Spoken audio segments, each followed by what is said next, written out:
There we go. All right. You are looking live. It's sold out MetLife Stadium where today the 16-0 and playoff-bound New York Giants are taking on the 0-16 New Orleans Saints. And why are the New Orleans Saints 0-16? Because they suck. Man, this stuff never gets old. Welcome to the Gridiron.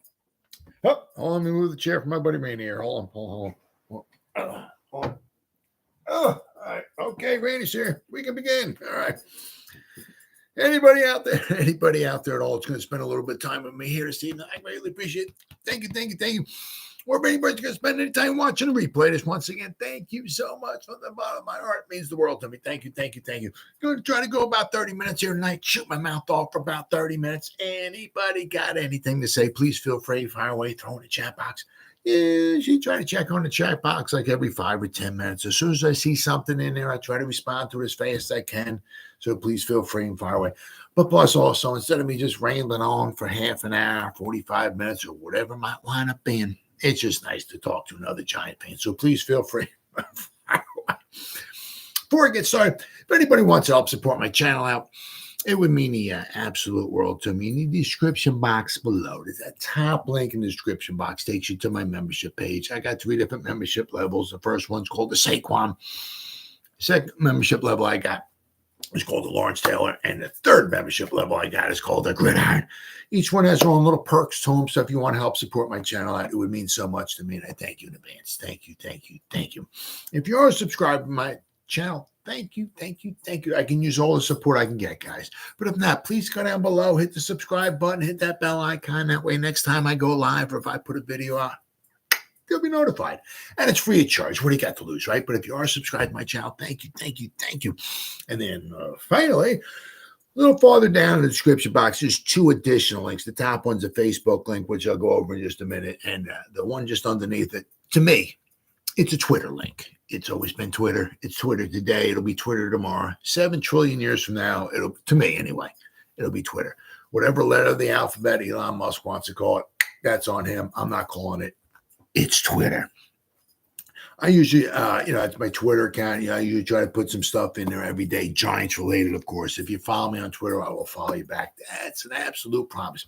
And then the link just above it, it's my Facebook group. It's called the New York Giants Gridiron.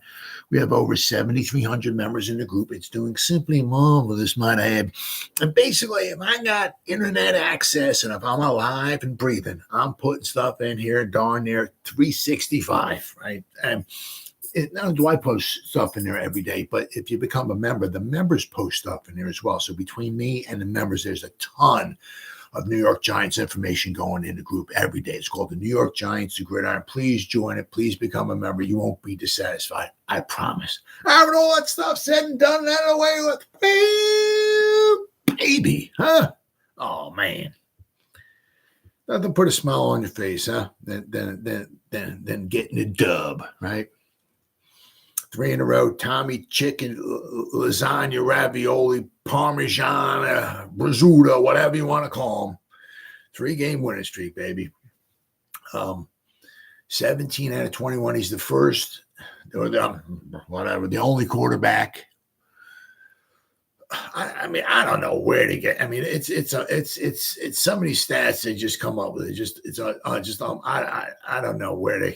It's like the first quarterback since 1927 to have at least 58 passing yards, at least 63 and a half rushing yards, take no sacks, have at least 4 completions. One of the completions has at least 19 yards going in the northwest direction while the barometer is on the rise in Bulgaria. Meanwhile, the outside temperature in Saskatchewan is 32 or below. He's the first quarterback. It's where they come up with this stuff at? It's just unbelievable.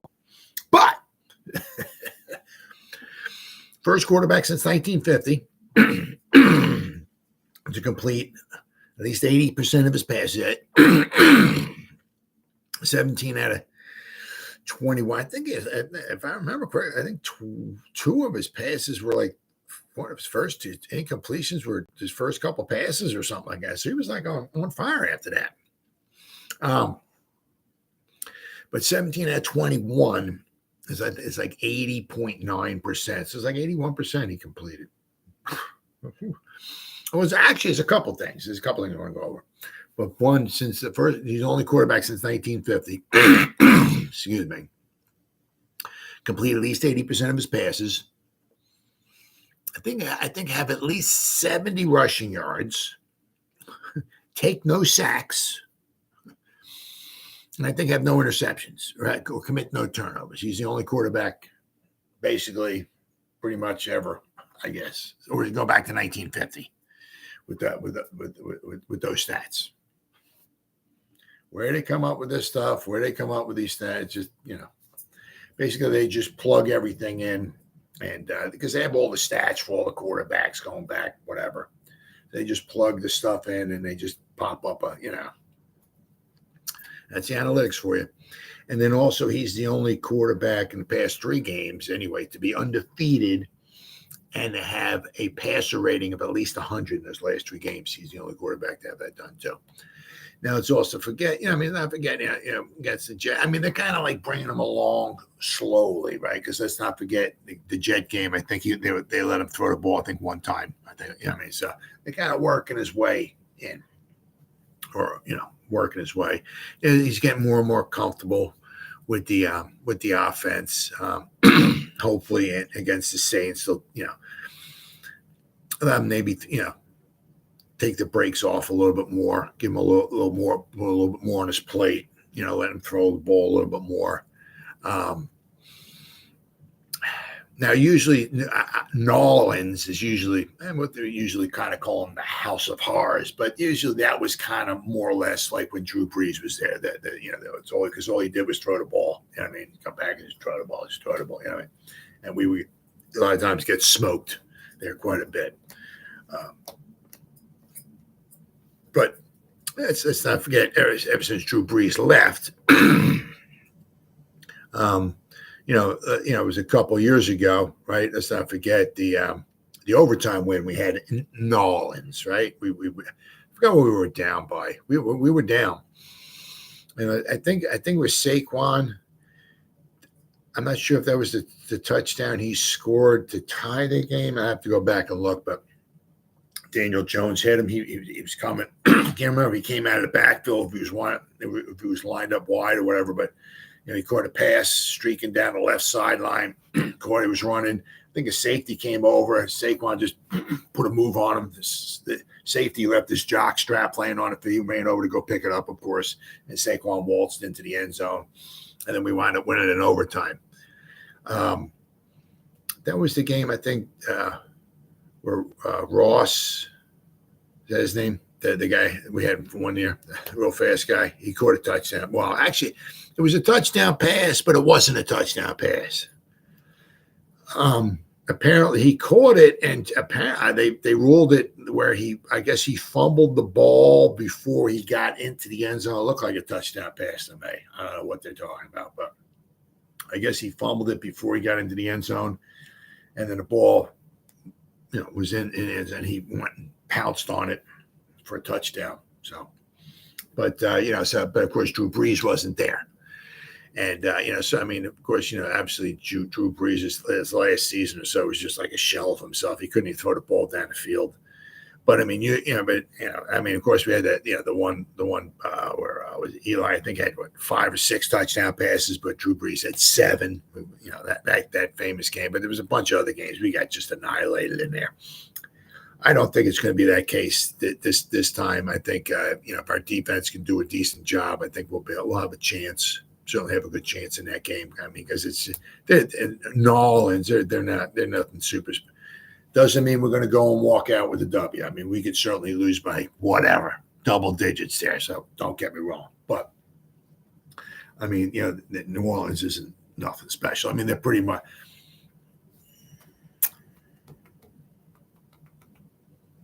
It may be a little worse than the Packers. The Packers came in at whatever it was, 6-6, right? think the Saints are 6-7. The Packers are 6-7 now. The Saints are 6-7. Right. So they're pretty much, our Carr got banged up a couple weeks ago against the Lions, but he came back and he played against the Panthers. But they really didn't have much of an offense. I mean, I was going over was it last night or a couple nights ago? I was going over this with on Sunday. They had a touchdown, I think it was in the first quarter, the Saints. Then they blocked a punt and recovered that for a touch, or recovered it in the end zone, or picked it up and ran into the end zone. I think they picked it up and ran into the end zone for a touchdown. So they gave them 14 points. Now I don't remember when they blocked that. It was either halfway through the second quarter or whatever, somewhere around there. But I think they scored their offensive touchdown in the first quarter. They wound up scoring 28 points. But they scored their first, the Saints, and it's against the Panthers. Okay. They scored their offensive touchdown in the first quarter. They didn't score nothing. They didn't score a touchdown, an offensive touchdown. It was in the second quarter. They didn't score an offensive touchdown. The third quarter, I don't think. It wasn't until the fourth quarter. They finally scored another touchdown. And Carolina was kind of almost like, I don't want to say totally just walking them down, but they had a bunch of chances. They completed some passes, and they would move the ball down. They had more yards than the Saints there for a while and everything, right? Finally, the Saints scored another touchdown. Like, wasn't, I don't know, 5, 6, 7 minutes to go, 8 minutes to go, somewhere around there in the fourth quarter. So, I mean, the Saints went like by half the game, if not longer, without scoring any points at all. So they're not really an offensive juggernaut, right? I mean, they did pretty good the week before that against the Lions. They put up 20-something points, but, it's kind of amazing. They got like three straight home games though. But it's a winnable game. Doesn't mean the Giants, we're on a little bit of a winning streak here ourselves, but doesn't mean we're just going to walk in there and come out with as I said, the win. Absolutely, any given Sunday, and this is one of those games. Either team can win, without question. If Monday morning I'm opening up the newspaper and the Saints wind up winning 27-20. I wouldn't be surprised. If I open up the newspaper on Monday and the Giants win 24-17, I wouldn't be surprised. Anything can happen in this game. You just like to see it, play a good competitive game. And you certainly really, really, really, I mean, even if we lose, you really would like to see Tommy Chicken Cutlet, ravioli, lasagna, Parmesan, DeVito, keep building, right? We had a good game, against the Packers. Let's see, can he at least build on it? I mean, hey, if he throws an interception or something, I mean, it's kind of like what he did in preseason, right? I mean, I can't remember who he threw it against. Was it the Panthers? He threw a pick six. It was bad pass. Bad pass. But, kind of like to forgot about it. And I think after that, the rest of the game, I think he did pretty good. So, I mean, if something happens, if he throws, okay, cool. Learn from it, put it aside, and just keep going forward, right? I mean, it's like, anything, like a cornerback. If you get burnt, okay, you learn from it. You put it to the side, and you move on. Next play up, right? So, can we keep seeing some, improvement from Tommy DeVito? That would be huge. Of course, the Giants are going to have a big,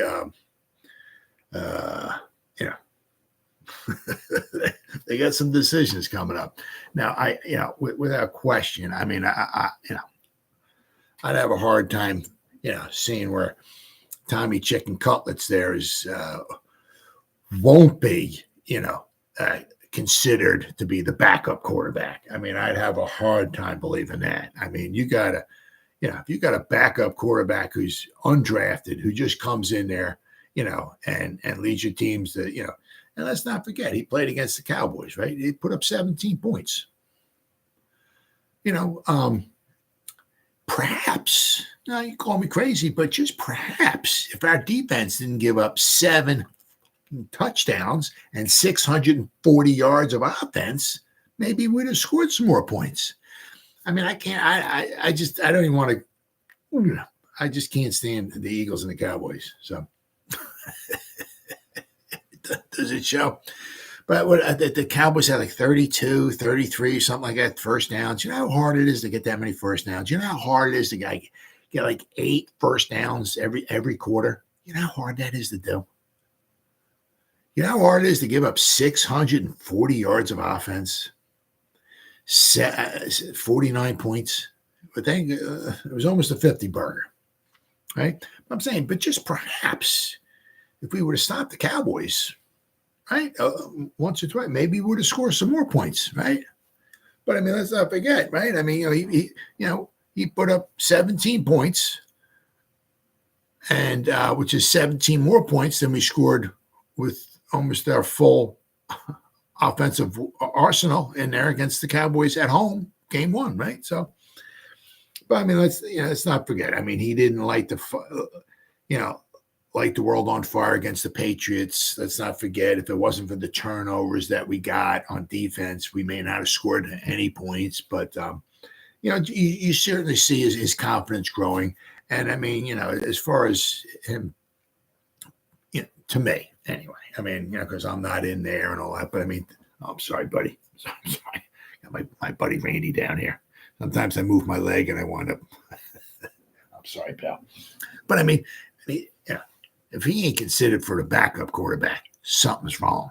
Now the problem is going to be is that what's Joe Shane? What are they thinking as far as with Danny Dimes? What are they thinking? Do we need is Tommy Chicken Cutlets in the consideration for number 1 quarterback? Because even Shane was saying this too. He said this at his presser a couple of weeks ago, before the bye week. He was talking about they're gonna have to do something because they don't have a crystal ball. It's not like okay, we know Daniel Jones will be back and he'll be ready to go. Well, week 2, okay, that's cool. All right, so we know Daniel Jones in 10 months from now will be ready for week 2. Okay, we know that. All right. They don't know that. He's trying to be back for the beginning of I guess camp and all. So, he's going to put in the time that, but even, will he be physically ready? I mean, he'll be ready, ready. Maybe he can run on the field, but will he be physically ready? But it's going to be interesting to see because Shane was saying we're definitely going to need somebody because you got to have 3 quarterbacks. And Tyrod, I love the guy to death. But he's an injury waiting to happen.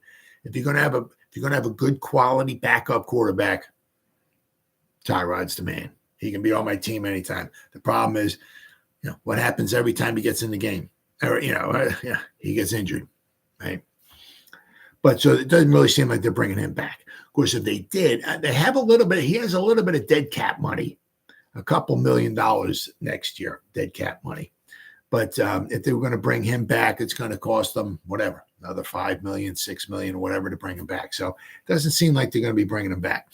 But they want 3 quarterbacks. Now, I don't know if they're going to be try to bring Barkley back or something like that. I mean, they're going to get a quarterback. I mean, maybe somebody they can either, maybe try to have around maybe for a little bit, or maybe somebody they can try to develop or something. I mean, so it's going to be interesting to see. Do they think, as I said, Tommy DeVito can be the backup quarterback, or are they going to want like a more veteran presence as a backup, or a veteran like what the Browns got with Flacco, Joe Flacco, right? Have somebody like that there. Or they're going to maybe, once again, maybe draft somebody. So it's going to be very, very, I mean, got a lot of, after this season's over with, whenever it is, playoffs or not, whatever. We got at least 4 more games, right? But it's going to be very, very interesting to see as the season's over, which one or ones of the coaches start cleaning their lockers out because they're gone. Our running back coach might wind up taking the, I believe it's the offensive coordinator position at Syracuse. So which ones get let go, which ones leave. Got a lot of decisions. Some of the free agents we have, like Saquon, Xavier McKinney, Adoree Jackson, Glowinski, we could keep him. or we can let him go and save a few $1 million. You know what I mean? What are we doing now? Evan Neal, we're going to wait another season at right tackle and get down on our knees and pray to sweet dear baby Jesus. Oh, baby Jesus, sweet dear baby Jesus. Just this 1 year, can we please have Evan Neal stay healthy? Just one time, please. Can we get, you know what I mean?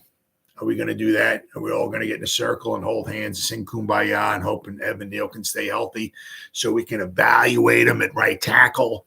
And then after the third season, then we can stand back and say, I don't know, he might be, you know what I mean? It's like the Daniel Jones effect. Well, if Daniel Jones stays healthy, I'm just shooting my mouth off here because I'm a moron. But so it's like if Daniel Jones stays healthy, and next season we get the offensive line fixed, and we get him a real good wide receiver, and if this happens and that happens, well, then we'll evaluate him, and then we'll see. It's like every year with Daniel Jones, it's kind of like it is. I don't know. Is the Evan Neal kind of thing kind of going on? Because next year will be his third season. Now in his 2 years, he's had 30 games available to him. He's only played in 20 of them, so he's missed 1/3 of his games. Now, I don't even know if he'll even be back for any of these other games the rest of the season. So I mean, right? Or are they going to do something? I keep forgetting the tackle's name from Penn State. Or Alt from Notre Dame. If the Giants are picking in the top 10, I mean, because if we win the Saint game, and it'll give us it's 6 wins, and if we win against the Rams, right, that'll give us 7 wins. Now the Eagle games would be pretty tough because the Eagles ain't resting nobody, right? So we wind up with 7. We're not picking in the top 10, right? We'll be whatever 13, 14, or something. So I'm not sure if either one of those tackles going to slide that far to the Giants. But it's a very good offensive line class for what I'm hearing. I'm not scouring YouTube and checking out all these guys on just stuff I'm hearing from like Big Blue Kickoff Live. John Schmeltz does a very good job. He said it's a very good wide receiver class, right? So you can maybe get some in the first round or second round, right? It's a very good offensive line class. So, especially if Seattle keeps losing, right? That their draft choice just keeps getting lower and lower and lower, that second round pick, right? So now we got 3 picks in the top 50 now, right? So we can get 3 contributors, right? And then you figure, if we're picking, just say like whatever, 60, say we're picking 11 or 12 or something, so we could possibly have like 4 picks in the top 75, So, it wouldn't be bad. Wouldn't be too bad. So we can certainly, add some firepower to our team. But I said we got a lot of decisions coming up. But going over some of these stats here, I'll tell you what, some of this stuff's pretty impressive. The one thing I was really impressed of that we were, which is very un-Giant. Like we were 3 for 4 in the red zone. But the one where we were the 3 out of the 4. The one we missed, I think, was the final drive. We got into the red zone. Basically, we were just setting up for a field goal. So we weren't trying for a touchdown, right? But at least with the one time that we got into the red zone, we didn't get a touchdown. At least we kicked the game-winning field goal. But, a very, very, overall, very good game. 18 first downs, but we outgained them. I mean, they said we had 367 yards of offense. Some teams do that almost at halftime, but for the Giants to have 367 yards of offense, that's some yards. You got to feel pretty good about that. But I think it was there was obviously no sacks, but let me look here. I think there was 2 quarterback hits. Where the heck we at here? I got to get these. This is from ESPN. I'm looking at box score. All right, we're going down to the Packers here. No sacks, 2 quarterback hits. So, but what they also were talking about was kind of odd was on Big Blue Kickoff Live. They do pretty much Monday through Friday. They do like a podcast, and I always check their videos out on YouTube in the afternoon. But Howard Cross was talking about that today, and it was kind of like it was a little they really didn't blitz a lot. It was kind of, as you can kind of see, right? They were like, okay, Saquon, you're not beating us, right? And I mean, it was, I don't know what the heck it was. Was it after the third quarter, somewhere around there, going into the fourth quarter? I think he had 15 carries for 31 yards. So they're like, yeah, Tommy, yeah, you're going to beat us with the arm. God bless you, brother. But Saquon, you're not beating us, right? And they made darn near sure of that. Of course, then Saquon had some really couple good carries there. He had the one like a 15-yarder, got us almost out to like midfield or so, and then of course he had the fumble. It was like Eli Manning did that one time against the Eagles, at least once. I mean, he scrambled up the middle, whatever, and he went down instead of sliding like he should have. He somehow dove forward, hit the ground, whatever, and the ball bounced out. Of course, the Eagles got it. It's just unbelievable. But, Saquon had, whatever it was, 50 yards and like a couple carries. But, I mean, going into that, he had like 31. He had like average like 2 yards a carry for the first like 3 quarters or so. But it was kind of odd because I guess they were paying so much attention to Saquon that maybe they didn't want to, I don't know, plan a blitz on Tommy, but Howard Cross was kind of, bringing that up where that was one of the reasons why he maybe, he didn't have sacks and he only got hit a couple of times. It was because usually we either had maybe Bellinger was stayed in, maybe gave a chip on the end or something like that, and then he went out in a pattern, or maybe we had Saquon in the backfield, pass protect. So a lot of times we had like 5 or 6, and they were even talking about sometimes like 7 guys in protection, maybe initially 7 guys, and they were only blitzing or rushing 4. Now that, at times in the past in other games, other teams could send 1 guy, and it seemed like, and they were all over our quarterback, but we did a decent job. Also, Tommy's legs, he wasn't a statue back there, right? But very, very, very good game. I mean, good game.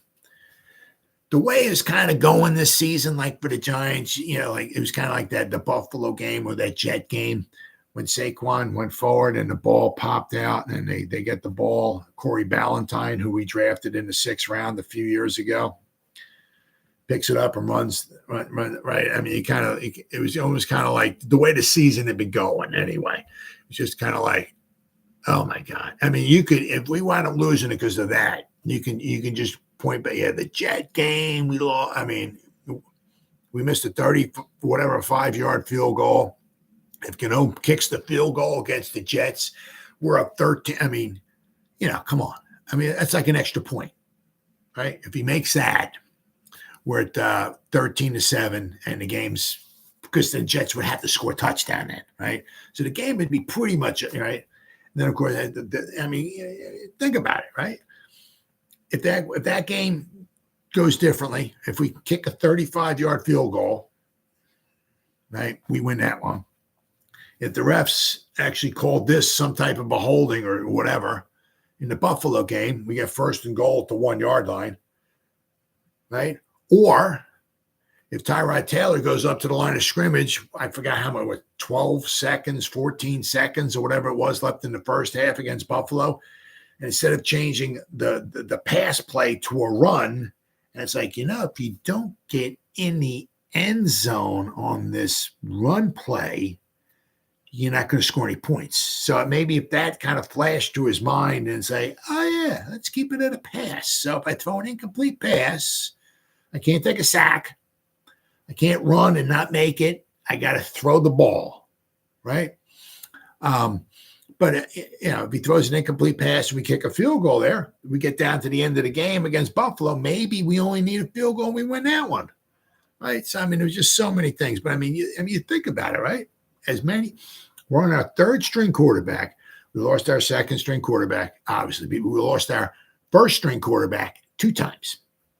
We had so many different offensive line changes, so many injuries and all that. And if we had a little more luck, I mean, a couple not some bonehead calls and this, that, and the other thing. That we could have 2 more wins. We could actually be 7. Could you imagine that being 7-6 with a third-string quarterback? And we'd have a good chance of winning at least 2 more games. We could be almost, possibly 9-8. As crazy as that would be, possibly, but it is what it is. But let's go over the team and player grades here now, shall we? What are we starting off with here? We're going over the offensive grade here. So Isaiah Hodgins, good for him, man. He was in there for 20 snaps? 20 snaps. Got him in there for 89.3. That was a nice catch. That was a real nice catch. I know they were also talking about that too when I was on that particular play. They were talking Big Blue Kickoff Live. They were talking about the pocket wasn't that bad. They seemed to think maybe he had a little pressure or something like that, but maybe they thought he could step up in the pocket and maybe get a little bit more time or whatever. But instead of that, he ran out. Obviously, went to his right, and Isaiah Hodgins, I guess just followed him, right? And and on the run, right? He had a couple nice ones on the run. Obviously, not easy to do, right? On the run, right? Isaiah Hodgins threw it back in the end zone, right? He put the ball up where either Isaiah could catch it or it's going to be an incomplete pass. And Isaiah went up, got it. Not only that, but he managed to get his 2 feet in bounds, right? Drag him in, and as he got knocked out of bounds, held on to it, right? So that was a very, very good game. And of course, let's not forget, he's the one who scored the only touchdown for us against the Patriots, and he had to break a tackle. If he didn't break that tackle to get in that Patriots game, I don't even know if we scored a touchdown there, right? So it's nice to see Isaiah in there. I mean, especially what the season he had last year, I mean, it wasn't like he broke records or nothing, but I mean, he only played like half the season for the Giants. We were expecting some nice things from him once again this season. And obviously with the way our offense has gone, nobody's had stellar stats at all this year, but it's nice to see, at least he got a couple touchdowns for us and all and everything. So he graded out at 89.3. Wan'Dale Robinson, nice. He's what was he in there? He was in there for 44 snaps, 84.4. Looks like he's starting to come on a little bit. Like I said, let's not forget, they say a lot of times when you injure that knee, you can come back maybe after a year, but a lot of times they say that second season is when you're starting to feel better. And sometimes they say the knee can almost be better than new. So whatever he's doing right now, let's hope next season let's hope he can stay healthy too. But, possibly next season he can be even a little bit more dynamic. And, that's one of those. Are we going to get a dog of a wide receiver? The thing is that, we got, I don't know, $40 to $50 million in salary cap space. But I said, let's not forget, we don't have Saquon. And there's ways to finagle money and all of that, right? So it doesn't mean we can't sign anybody, I said, let's not forget, are we going to bring Xavier McKinney back? That doesn't include Saquon either, right? I said, you can let some guys go. I mean, I said Glowinski, and you can save them some money, but I mean, that doesn't, letting Adoree Jackson go, so, right? So we're going to have a few holes that we need to fill. But, I mean, if you go out there and I don't even know, what wide receivers are out there, but if you try to get a free agent wide receiver like a dog, like, I don't know if Higgins, I think Higgins is, he's going to want some money. You know what I mean? So I don't know if the Giants try to maybe get one in the first round or maybe in the second round, right? But we definitely need to, add to our wide receiver group because I don't know if Sterling Shepard's going to be back. Paris Campbell, we just have not seemed to find anything, sadly, for him, much of a role for him. So I mean, if we're going to have Slayton, right? You got Hyatt, right? You got Wan'Dale Robinson, hopefully Hodgins, but we don't have that dog. We need can we get a dog? That would be so huge. I know they were also hoping that Waller, just because, you don't have a dog wide receiver doesn't mean your dog can't be your tight end. Well, like is in Kansas City, right? Where they got Kelsey. He's the main attraction there. But, obviously, if Waller can't stay healthy, he can't be much of a dog standing on the sideline. So, but Wan'Dale Robinson, graded 84.4, and then Tommy Chicken Cutlets, right? He graded out of 74. Very, very good. Matt Breida, 67.7. He had a couple good runs in there. I think he had 2 runs for like 15 yards or something like that. So it was weird because it's like when Saquon was in there, they're like, oh, all right, Saquon, you're not beating us. So anytime he had the ball, they were on him. But Breida, a couple of times, he got the ball, and there was like clear sailing for him. All right. Daniel Bellinger, nice game, 62.5. His pass block they gave him a 31.8 on his pass block. And it's all according to PFF, that's all. Right. John Michael Schmitz, 61.7. Lawrence Cager, 61.1. Andrew Thomas, graded out of 60.5. So he's still, he's not in 100%. So, right. Hopefully, yeah. I mean, it's a shame because it's like the guy was 100% for what? 7 plays, 8 plays, 9 plays of the season, and the rest of the season,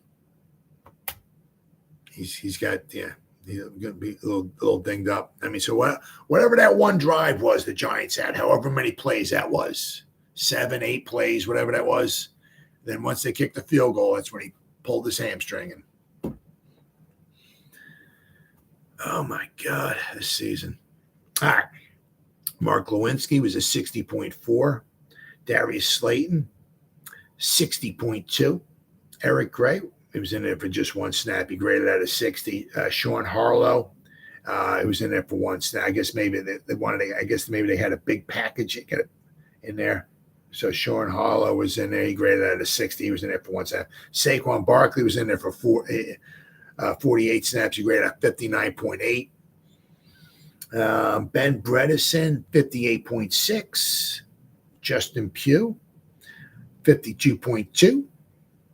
Jalen Hyatt was in there for 36 snaps. He had a quiet night. He was 48. And Tyree Phillips, he was in there for all 56 snaps. He graded 45.7. Now, they did a decent job. I mean, because sometimes it's a little hard. It's a little misleading. Because, I mean, if you look at those, the grades by the offensive linemen, right? I mean, Tyree Phillips didn't give up a sack, right? But he graded out. He was the worst grade. He graded out of 45.7. Pugh was a 52. Bredesen was a 58. So we had some, but we had over 200 yards rushing, right? We gave up no sacks. We had 2 quarterback hits. Usually we get 2 quarterback hits on every drive. Last night, 2 quarterback hits, and the Packers said they got some guys who can rush the passer. So, but once again, it goes to show you that we still need offensive line, offensive line play. So that was the offense. Let's go to the defense here. Defense. Now, of course, the sexy one. He was on a pitch count. What was he in there? He was in there for just 29 snaps. And he graded out at a 91.9. That's probably at least, let me see here. I'm going to say it's like the 3rd or 4th time he's graded out at 90, over 90. What do we got here? Oh, my God. Wow. 1, 2, 3. Against the Jets, he graded out at a 95. The dude is just freaking unbelievable. So 1, 2, 3, 4. Okay, 4 times. 4 times he graded out over 90. So, and he was on a pitch count, you know what I mean? Because the one thing you certainly don't want to do, I mean, especially you got a hamstring, boy, all you got to do is tweak that little hamstring, and he could be out the rest of the season. So he was on a pitch count. I mean, he was, I mean, like Love was, was maybe dropping back in the pot, but you can just see whoever was in charge of the sexy one, he was getting bull rushed into Love. I mean, the nice thing about Lawrence playing only half the snaps is that take a couple snaps or whatever, and he goes off on the sideline. So when he comes back in, he's fresh. He's not playing 70, 80% like they did last season, right? I mean, he had a good year last year, but I mean, once you start getting up into playing 60, 70 snaps or whatever, hey, he's going to do good. He's going to try his best and all this stuff, but you're only so effective. The more tired you get, obviously, the less effective you are. But I mean, Dexter being on a pitch count last night was just crazy. Just goes to show you, how crazily good he is. 91.9. Azeez Ojulari, huh? We had an Azeez Ojulari sighting, right? 82.9. I'm sure that by far this has got to be his best game of the year. Oh my God, yeah. He hadn't even had a game in the 70s. Week 1, he was a 55. When he missed a couple weeks, shocking. Then week 4, he was a 66.2. Week 10 against Dallas, he was a 60.6. Other than that, he's been a 46. He was a 45. He was a 41. So I mean, but I mean, it just goes to show you. I mean, it's such a shame because I mean, the guy went healthy. The talent is there. I mean, last season, I mean, some of those times, it was just like he was almost like shot out of a cannon some of those times, just coming around the edge. But unfortunately, the reason why he fell to the second round was because he has, I believe, it was like knee problems. And that's probably why he fell to the second couple things. The reason why he fell to the second round, and also another one of the reasons, as Howard Cross brought up, right, which kind of makes some sense, is why he keeps getting injured. Some of it, maybe, because if you have an injury with maybe a knee or you're trying to compensate for it, or you're aware that maybe your one knee is, maybe you start compensating on the other leg, maybe a bit too much, and that could cause other problems. So, but I mean, that's another one of the things that the Giants have to address. I mean, it's so easy. Just get another edge rusher. That's just they're expensive too. Now I said, whether you draft one, maybe in the second round, if you get some decent guy in the second round, right? Get him on their rookie deal, right? Maybe if you can pick somebody up who might be decently, or if worse comes to worse, you got Kayvon, you still got Azeez, right? Maybe he can be somewhat healthy next season. And if you can draft maybe an edge rusher in the second round, I mean, on their rookie deal, they're on a second round picks, only like maybe $1 million or $2 million for a season. You got them for 4 years. If you get somebody who's decent, who doesn't have injury history in college, right? So then you have your third edge rusher. Because I mean, I love Hottie. I mean, the dude can play on my team anytime and all that stuff, but he's only so much of an edge rusher. You know what I mean? And if you look at, to compete against the big boys, right? Like the Eagles, especially the Eagles from last year. My God, they were taking people out of the freaking stands. They would take their first string defense and go off for a breather, and they were bringing people in the stands who had 15 sacks. It was just crazy. Same thing with the Cowboys. Great pass rush. You got to, if you're going to battle with the big boys, it all starts in the trenches. The Giants need to really focus on the trenches. Can we get somebody next to Dexter Lawrence to replace Leo Line? Can we get some? We got Kayvon and we got Dexter. We need another edge rusher, right? Or at least a backup. Can we get somebody next to Dexter Lawrence, right? That would solidify at least the front four, right? It's not saying much about the backup that we have or don't have, but then I said then the offensive line too. I mean, you look at I said, like, the 49ers, the good offense. The Lions have a very good offensive line. Of course, the Eagles, I think, probably have the best offensive line of football. I mean, they pretty much have with Lane Johnson and Kelsey, the center. I think it's like two future Hall of Famers right there. I mean, the Eagles have I can never remember their coach, but their offensive line coach, the Eagles, is real. The dude is good. Their offensive line coach for Philadelphia Eagles, good. But I mean, and their line. Of course, it doesn't hurt either that they pretty much are healthy. We can't even do a tush push. We lost, I think, 2 offensive line. We do a quarterback sneak, and we lose 315 offensive linemen on a quarterback sneak. Meanwhile, the Eagles do it 85 times a game because that's the only way they can convert a 3rd or 4th down and 1. So they keep running a tush, and nobody ever gets injured. But but that's another thing the Giants have to, they got to. What are we doing with the offensive line? And once again, it's a lot easier to just say, just fix it. Just you run along and you just fix that offensive line and we'll be good to go next season. Obviously, we've seen with the Giants, it's not that easy. Then again, nothing is easy with the Giants. Jason Pinnock had a good game, 80.5. Bobby Okereke with another great game, 79. Dane Belton was in there for just 6 snaps. He graded 72.7. Isaiah Simmons was in there for 18 snaps, 72.3. What brought him down a little bit, well, they had him missing a tackle. He had 1 missed tackle, according to PFF. So that brought his grade down a little bit.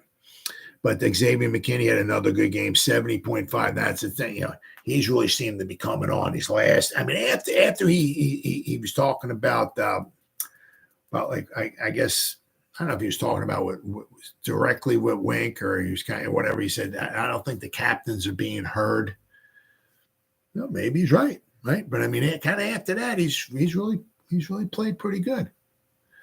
But it's going to be, once again, he's another that thing's going to be interesting in the offseason. Like what happened with Landon Collins, right? I don't know if the Giants maybe kind of wanted him back. I'm not sure. I know he hates Dave Gettleman. That I know because Dave Gettleman was in charge of the money and he let him go. But he signed a ridiculous contract with the I believe it was the Redskins at the time. So it was kind of a ridiculous contract. But I mean, it's going to be interesting to see what Shane thinks of McKinney. Do they want him back? Is it on a whatever? $10-12 million a season, or is McKinney's trying for 15, 16 or something or whatever? Is he trying for the upper echelon? And is a team out there with some money going to spend some money on him? If not, what do the Giants think about Pinnock? They think Belton can take McKinney's place. You can get a good safety probably in the 2nd round. So that's another one of those things we're going to have to keep an eye on. Adoree Jackson had a good game. He had a 68.6. Deontay Banks, 60. He had a 68. A'Shawn Robinson, 67.1. He's had a couple good games. Now we don't have him, I don't think, next season. We got Nacho, who has not had a banner season. But A'Shawn Robinson has done pretty. He's had a couple good games, just grade-wise. I'm talking with PFF here. Let's see here. Kayvon, 65.1. Nacho, 64.3. Micah McFadden, graded at 58.8. Darnay Holmes, 55.9. Now he's another one of those guys. I think this is his 4th season. Darnay Holmes. Let's see here. Yep. So it's going to be interesting to see if what they think of Darnay Holmes.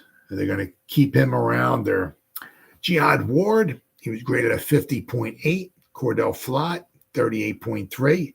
DJ Day. Now, this is one of the things is, once again, and this is, a lot of it's just also PFF. That's all I'm going by, right?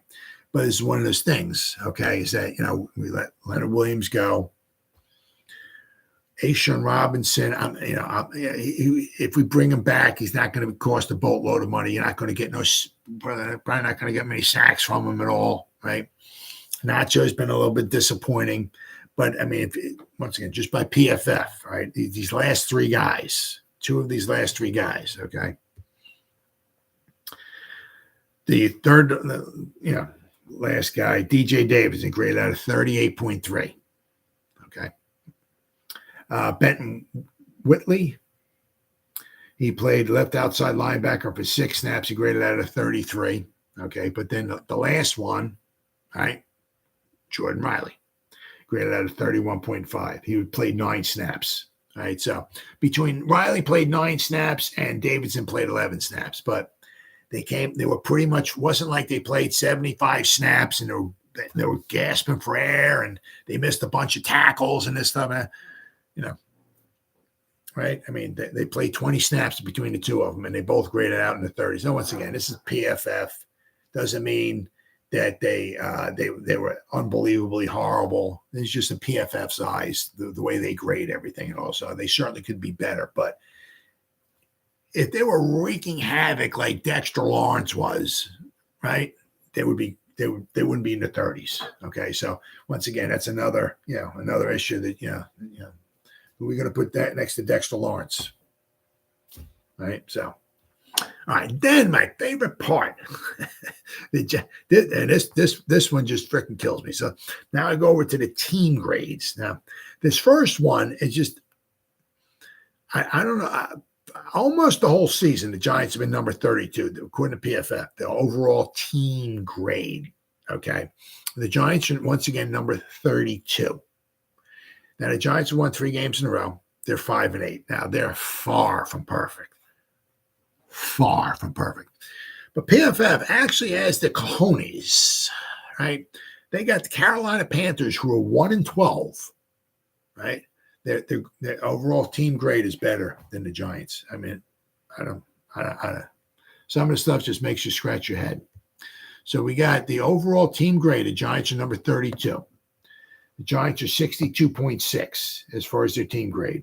Carolina Panthers, who are 1-12, are graded out of 64. Arizona Cardinals. Remember those guys? Right? Remember them? We beat them. They're graded out ahead of us. They're 65.8. The New England Patriots, remember those guys? Right? We beat them. They're graded out above us. They're 3-10. They're graded. They have a better overall team grade than the Giants now. Let's see here. Let's see who. The Commanders. The Commanders. We beat them twice. They have a worse record. They're 4-9. We're 5-8. We beat them 2 times. We are the Giants, according to PFF. That's all I'm going by. Giants are 62.6. The Commanders are 73.4. The Commanders, according to PFF, have a grade more than 10 points higher than the Giants, and we beat them twice. Giants get no love. No love was from PFF whatsoever. All right, so let's offensive grade here. The 49ers, 95.4, their team grade, 95.4. And then something. The Dolphins are number 2. 94.4. I mean, they choked last night. I mean, they gave up 14 points in the final 3-4 minutes of the game, and they couldn't even walk down the field and get a field goal try. And they're number 2 according to PFF. They're 90. They got them graded at a 94. All right, offensive grade here. The 49ers are number 1, 89.6. And the Giants are number 32, 57. All right. So two grades, 2 categories so far. The Giants are in last place in both of them. Passing. Dallas Cowboys are number 1, 90.4. And the Giants are number 24, 61.8. Pass blocking. Giants are usually last here. Minnesota at 77.3 is number 1, and the Giants are last. and it's not even close. The Giants are 40.8. The number 31 team, once again, according to PFF, is the New York Jets, and they're 49.6. So we're 32, and the team, according to PFF, pass blocking grade. The team above us is the Jets. They're like 9 points above us. All right. Next is receiving grades. All right. Who's number one? 49ers, 91.2. Giants receiving grade. We are number 31, 61.9. Actually, the Browns are number 32. The Browns are 61.8. We're 61.9. So we're almost tied for 32 there. Yeah, we need a dog. We need a wide receiver. We need a dog. All right. Running grade. The Dolphins are number one, 92.1. All right, the Giants are 28, 68.5. And it's really weird to see the Eagles. The Eagles, according to PFF, once again, that's all I'm going by. The Eagles are number 29 as far as running grade, 67.3. It's really weird because last season they were really good. They were really, really good. They are not the same team as they were last year. Their defense sucks. And their offense is just not the same. Just not the same. And Jalen Hurts is healthy. Brown's healthy. DeVonta Smith's healthy. Their offensive line, as far as I know, is pretty healthy. They're once again, they're very good offense. Don't get me wrong, but they're not the same team as they were last year. As you can tell, I mean, they got blown out by the 49ers. They got blown out by the Cowboys. They almost lost at home to the Bills in overtime. You know, they got a tough game on the road this week in Seattle. Seattle's going to put up some points against them. The problem is for Seattle is, can they stop anybody? I mean, they just give up chunks of yards. They give lots of points. They went toe for toe with the Cowboys, but they just couldn't stop the Cowboys' offense. They're going to need that 12th man this week, and I'm pulling for them big time. Man, I'm pulling for them. To beat the Eagles. I can't stand the Eagles. But they'll put some points up on you because the Eagles' defense is not very good.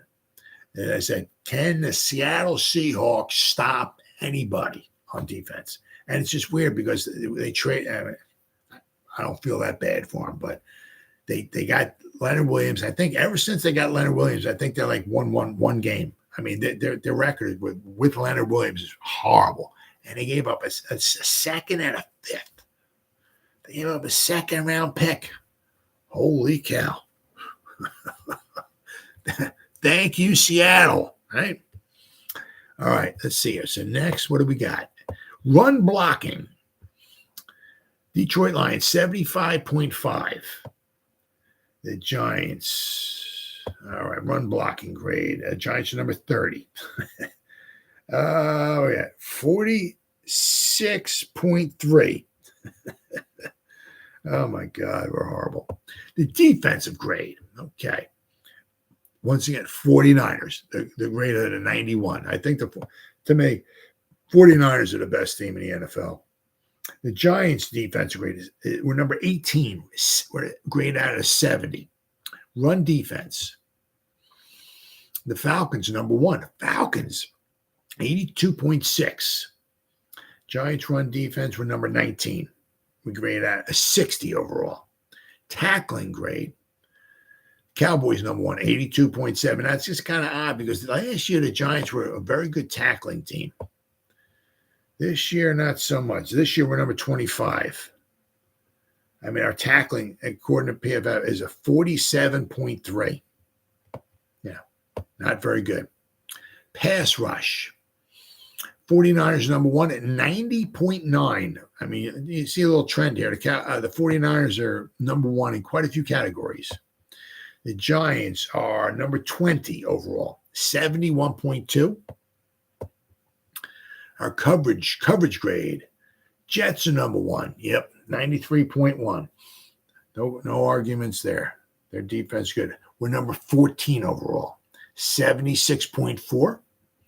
And special teams, Seahawks number one, 90.9. The Giants are number 19, 73.8. So I mean, the PFF usually PFF don't give Giants much love at all. But as we can see this season, a lot of it was certainly well earned. That's for sure. But so we coming up, the game against the Saints, certainly a winnable game.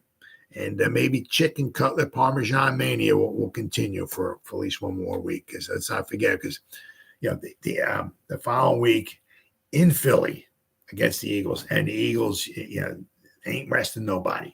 They're out for blood for that game, and I